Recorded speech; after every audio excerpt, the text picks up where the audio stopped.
नमस्कार दोस्तों। आज जिस प्रकार से बांग्लादेश में बांग्लादेशी हिंदुओं के साथ हो रही है, उसे देख करके हृदय कांप उठता है कि किस प्रकार से छोटी छोटी हिंदू बच्चियों को टारगेट किया जा रहा है। कैसे हिंदू छोटे छोटे बच्चों, मासूम बच्चे रो रहे हैं, बिलख रहे हैं, उनके घरों को आगजनी किया जा रहा है। कैसे हिंदू मंदिरों को जलाया जा रहा है। जिस इस्कॉन मंदिर ने सन 1971 से लगातार 2 लाख हर साल मुसलमानों को खाना खिलाया, गरीब मुसलमानों को भरपेट भोजन दिया, गरीब मुसलमानों के इलाज के लिए कई फ्री अस्पताल चलाए, कई मंदिरों में भोजनालय चलता था जहां अक्सर मुस्लिम लाकर के खाया करते थे। आज जिन्होंने अनाज खाया, उसी मंदिर और उसी भोजनालय को जला करके राख कर, जैसे कि ठेठ कहावत कही गई ना कि सांप को जितना भी दूध पिला लो, अंत में सांप को जिस दिन अवसर मिलेगा वो डंक मार ही लेगा। आज बांग्लादेश ने वही चीज किया। जिस इस्कॉन मंदिर और जिन हिंदू मंदिरों ने 1971 के बाद लगातार मुसलमानों को भोजन कराया, दूध पिलाया, आज अंततः सांप के भांति उसे डस। खैर, बात हम इस चीज की नहीं कर रहे। ये सोचने की समय है।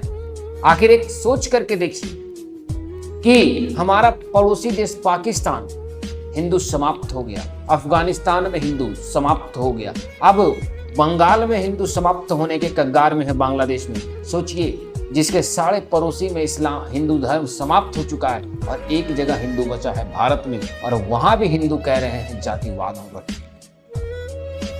सोचिए कि जो चीज आज बांग्लादेश में हुआ है, आज भारत में ट्रेंड चलाया जा रहा है कि भारत में भी वही होगा, यानी कि भारत के भी मंदिरों को जलाया जाएगा, भारत के भी हिंदू मां बहन बेटियों को खतरा है। सोचिए आप कहां जाएंगे। माना कि सीएए सिटीजन अमेंडमेंट एक्ट के तहत बांग्लादेशी हिंदुओं को भारत में नागरिकता मिल जाएगी, लेकिन जब भारत के हिंदू भागेंगे, 100 करोड़ हिंदू में से मान लीजिए 80 करोड़ पलायन कर जाए, 20 करोड़ मारे भी जाए, तो 80 करोड़ लोगों को कौन जनसंख्या, इतनी बड़ी जनसंख्या को कौन शरण देगा। क्या वो इजराइल जिसके पास खुद 2 करोड़ जनसंख्या रखने की क्षमता नहीं, या वो अमेरिका जिसकी कुल पॉपुलेशन ही 32 करोड़ है, या वो चीन जो खुद हिंदुओं से नफरत करता है, कहाँ जाओ, या वो 57 मुस्लिम देश जहां हिंदू धर्म पर पूर्णतः प्रतिबंध है, कहाँ जाओ।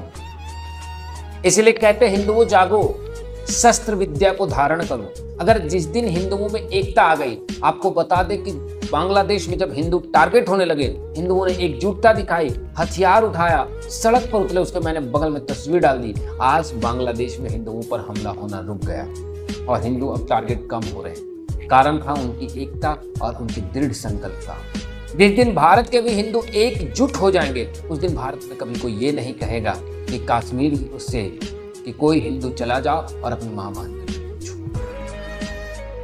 ये दिन मत सोचिएगा, ये मत सोचिएगा कि जो घटना घटी है बांग्लादेश में वो भारत में नहीं घट सकता। ना, भारत में भी घट सकता है, और इसको हमने 1992 में कश्मीर में देख लिए। आप भूलिए मत, कश्मीर वही है जहां पे लिखा गया था हिंदुओं कश्मीर छोड़ करके चले जाओ और अपनी मां बहन बेटियों को छोड़ दो। सोचिए, जिस देश में 100 करोड़ हिंदू, 4 गुना अधिक हिंदू होने के बाद हिंदुओं की मां बहन बेटियों के लिए ऐसा लिखा गया।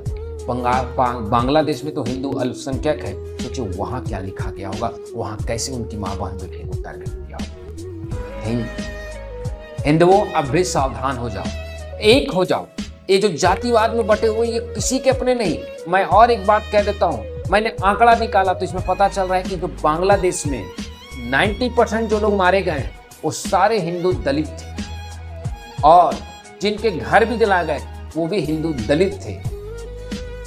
यानी उनके नजर में आपकी कोई जाति महत्व नहीं रखता, आप केवल काफिर हैं तो आपकी हत्या करो। और एक बात और बता दें, शेख हसीना, आपको पता है दुनिया में 57 मुस्लिम देश हैं। रोहिंग्या भाग करके कौन सा देश में आए? हिंदुस्तान। उसी के बगल में चीन था, चीन नहीं गया, सऊदी अरब नहीं गया, 57 मुस्लिम देशों में ना जाकर के भारत आया। सीरिया से 15 लाख मुसलमान शरणार्थी बने, 15 लाख मुसलमानों ने अमेरिका में शरण लिया, 5 लाख लोगों ने यूरोप में शरण लिया। सोचिए कोई 57 मुल्कों में क्यों नहीं गया। अफगानिस्तान से तालिबान के हमला के बाद जो वहां के सरकारी परिवार बचे, वो जाकर के अमेरिका और यूरोप में शरण लिए, क्यों नहीं भारत में शरण, 57 मुस्लिम देशों में शरण ली। शेख हसीना भारत में शरण लेती है, क्यों नहीं सऊदी अरब और पाकिस्तान में शरण लेती है।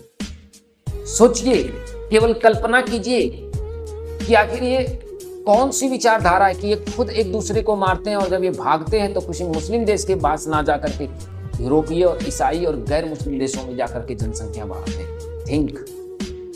देखिए, मैं एक धार्मिक व्यक्ति हूं, मैं पूजा पद्धति वाला व्यक्ति हूं, इसीलिए कहता हूं शस्त्र के बिना तुम अपनी संरक्षण नहीं कर पाओगे। शास्त्र से धर्म की रक्षा होती है और शस्त्र से मर्यादा और राष्ट्र की रक्षा होती है। याद रखिए, शास्त्र पढ़ोगे संस्कार बनेगी, संस्कार बनेगा तो मनुष्य के जीवन की आधार बनेगी, और शस्त्र विद्या करोगे तो अपनी माँ बहन बेटियों की रक्षा कर सकोगे, राष्ट्र का निर्माण कर सकोगे, राष्ट्र का सम्मान कर सकोगे। इसीलिए धर्म के लिए हमेशा शस्त्र और शास्त्र। लेकिन आज ब्राह्मणों ने भी देश में बहुत अपने आप को बेच दिया और बस एक नया सिस्टम बना दिया, मुरलीधर कृष्ण, यानी कृष्ण केवल नाचने वाले थे। अरे चक्रधारी कृष्ण की तो कोई पूजा ही नहीं होती। हिंदुस्तान में जहां भी जाइए वहां एक ही चीज आपको मिलेगा, मुरली बजाता हुआ कृष्ण। जबकि मुरली तो उन्होंने तब बजाया जब उन्होंने कोई लीला नहीं किया, वास्तविक लीला तो उन्होंने चक्र से किया।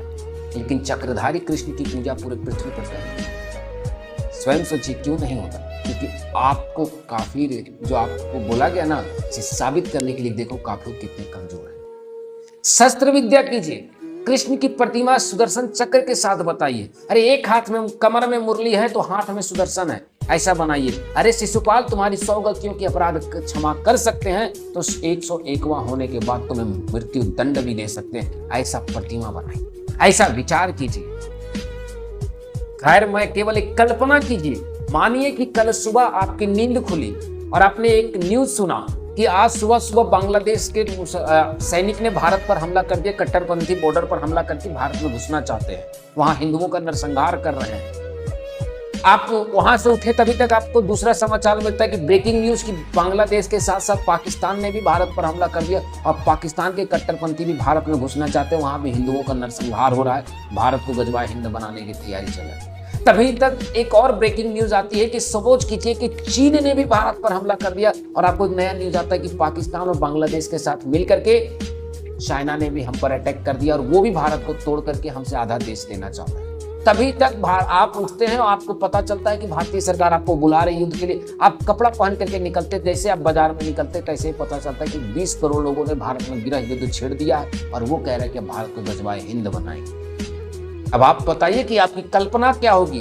आप बॉर्डर पर जा रहे हैं, पता चल रहा है आपके घर में कुछ जिहादी मौलाना घुस रहे हैं और आपकी माँ बहन बेटियों को उठा रहे हैं क्योंकि उन्हें गजवाए हिंद बचाना। अब आप बताइए कि अब चीन की बॉर्डर पर जाएंगे, अब बांग्लादेश की बॉर्डर पर जाएंगे, पाकिस्तान की बॉर्डर पर जाएंगे, या अपनी माँ बहन को बचाने के लिए अपने घर के दरवाजे पर खड़ा होंगे।